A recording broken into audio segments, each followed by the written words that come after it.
Welcome to Sweet Life Beat Life. We hope this video helps.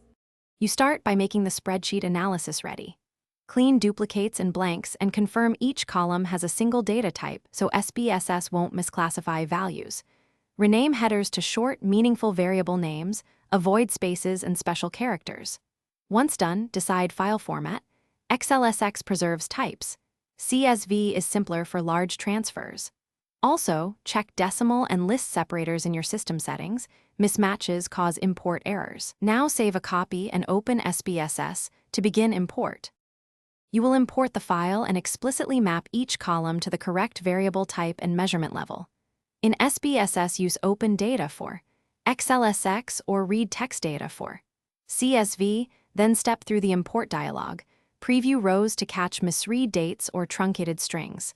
Define missing value codes and set variable widths and decimals so computations are accurate.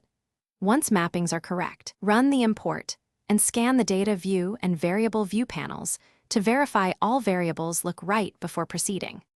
You finish by validating the dataset. Run frequencies and descriptives to spot outliers, impossible values, or miscoded categories. Label each variable and value so future users understand them, and save the project as a SAV file to retain metadata.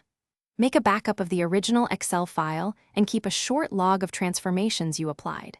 If something goes wrong, like unexpected missing values, reopen the Excel copy. Check separators and formats, then re-import after fixing the source. Thanks for watching. Consider subscribing if we helped you.